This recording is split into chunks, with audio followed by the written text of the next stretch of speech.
Le classement du groupe K de la Coupe du Monde 2026 est désormais au cœur de toutes les attentions après l'entrée en lice fracassante de la République démocratique du Congo. En tenant tête au puissant Portugal lors de la première journée, les Léopards ont envoyé un signal d'une force incroyable à la planète football. Ce match nul héroïque d'un but partout, combiné à la victoire logique de la Colombie face à l'Ouzbékistan sur le score de 3 buts à 1, redessine complètement les contours de cette poule. À l'heure actuelle, la Colombie s'empare de la première place du groupe avec 3 points et une différence de but positive de plus 2. Derrière, la République démocratique du Congo occupe une magnifique deuxième place avec un point et une différence de but neutre, devançant le Portugal qui compte également un point après ce partage des points historiques. L'Ouzbékistan ferme la marche avec 0 points et une différence de but de moins 2. Si l'euphorie est totale au pays, il convient de garder la tête froide car le plus dur reste à faire pour les hommes de Sébastien Desabre. Rien n'est encore joué, et pour transformer cet exploit initial en une qualification historique, pour les 16e de finale, nous devons étudier avec la plus grande précision les différents scénarios qui s'offrent aux Léopards. Si vous êtes passionné par l'actualité des Léopards et que vous voulez suivre jour après jour cette campagne planétaire, prenez un court instant pour vous abonner dès maintenant à Footzone 243. Votre abonnement est le meilleur moyen de soutenir notre travail d'analyse et de faire grandir la communauté des amoureux du football congolais. Avant de plonger dans les projections mathématiques, il est indispensable de rendre un hommage vibrant à l'ensemble du groupe dirigé de main de maître par le sélectionneur-manager Sébastien Desabre. Hier, la République démocratique du Congo s'est définitivement replacée sur la carte du football mondial. Le signal envoyé est limpide, cette équipe possède désormais la maturité nécessaire pour rivaliser avec les plus grandes nations de la planète sans nourrir le moindre complexe.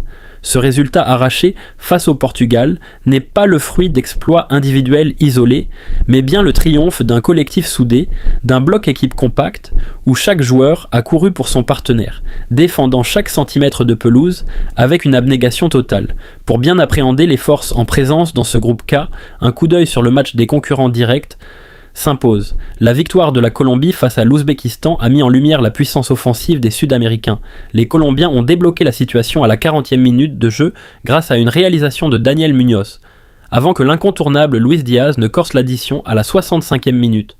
En fin de match, à la 90e minute, Jaminton Campaz a parachevé le succès des siens. Côté ouzbek, la réduction du score par Abosbek Faizoulaev à la 60e minute, qui ramenait alors le score à 2 buts à 1, prouve que cette formation possède du répondant et ne lâche rien. Le 11 de départ colombien a démontré une cohésion impressionnante, portée par un Luis Diaz étincelant, désigné homme du match et danger numéro 1 pour la suite des événements.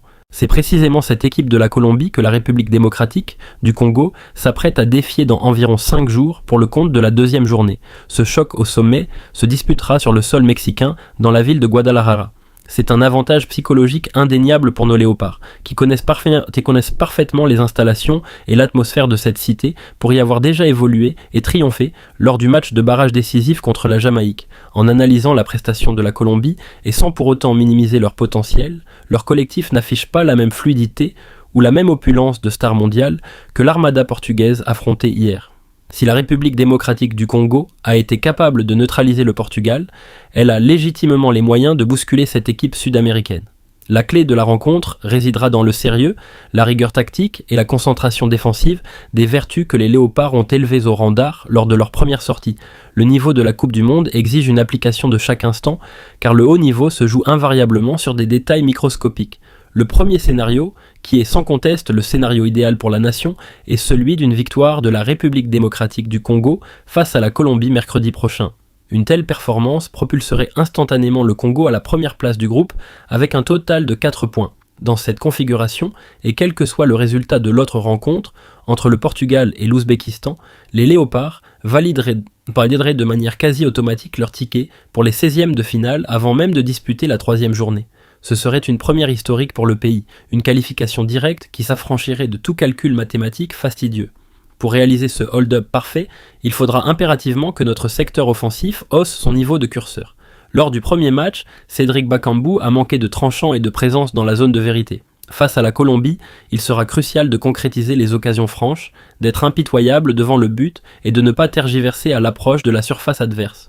Pour ne rien manquer des compositions d'équipe et des analyses d'avant-match de ce choc capital, pensez à vous abonner à Footzone 243 et à activer les notifications.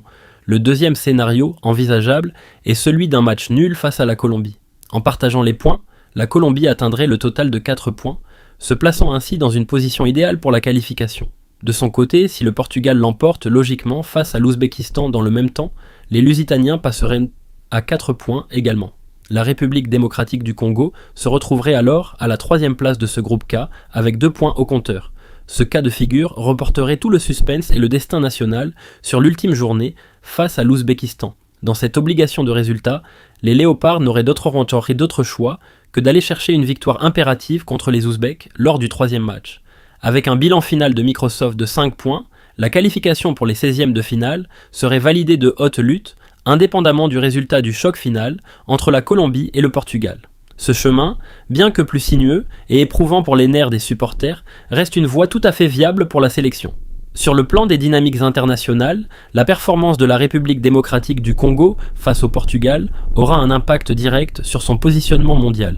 Actuellement installée aux alentours de la 46e place au classement de la Fédération internationale de Football Association, la sélection congolaise va voir sa cote grimper en flèche. Tenir en échec le Portugal, solidement ancré à la 5e place du top mondial, constitue un exploit de grande envergure qui va forcer les instances internationales et les futurs adversaires à réévaluer le niveau réel de notre football. La Colombie, 13e au classement mondial, sait désormais qu'elle n'affrontera pas une victime expiatoire, mais un bloc défensif redoutable. Le calendrier de cette phase de poule va imposer un rythme d'enfer aux organismes. Évidemment, après le match de la Colombie programmé le 24 juin à 4h du matin, heure de Paris, les joueurs n'auront que 4 petits jours de récupération avant de basculer sur la 3e journée contre l'Ouzbékistan, prévue le 28 juin à 1h30 du matin. Ces horaires nocturnes vont demander une endurance et une fidélité de tous les instants de la part des supporters congolais à travers le monde.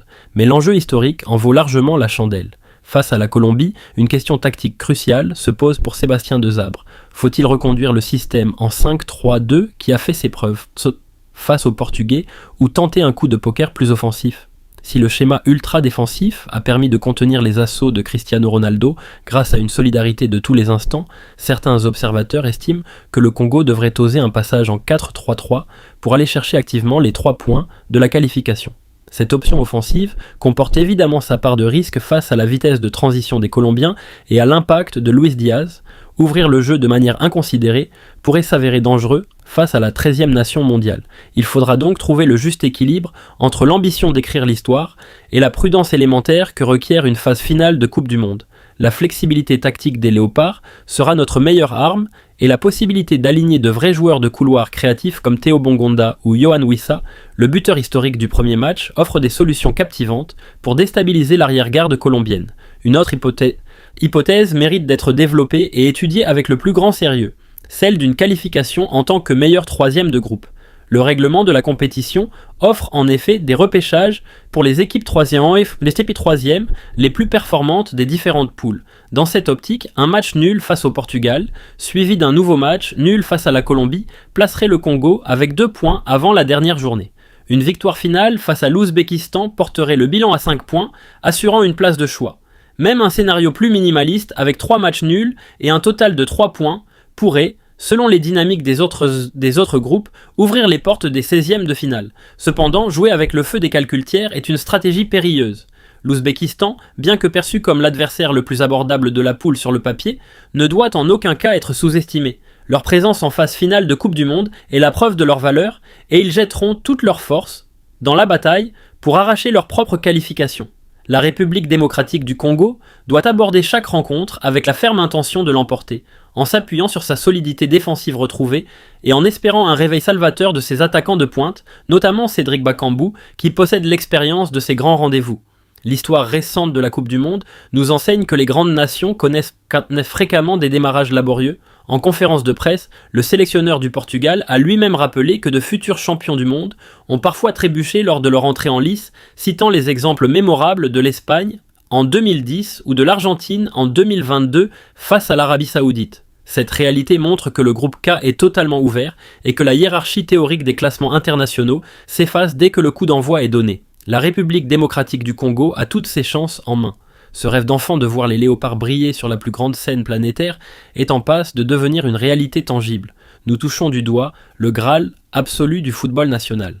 Pour ne rien rater des coulisses de l'équipe, des séances d'entraînement à Guadalajara et des dernières minutes avant le choc face à la Colombie, restez connectés et soutenez notre contenu. Partagez massivement cette analyse autour de vous, laissez vos avis dans l'espace d'échange et unissez vos forces derrière notre sélection nationale. Le voyage ne fait que commencer et l'histoire s'écrit sous nos yeux. Merci pour votre fidélité sur Footzone 243, la chaîne dédiée au football congolais. Restez à l'écoute pour les prochaines analyses tactiques et nous nous retrouverons très bientôt pour vivre ensemble la suite de cette épopée fantastique en Coupe du Monde 2026.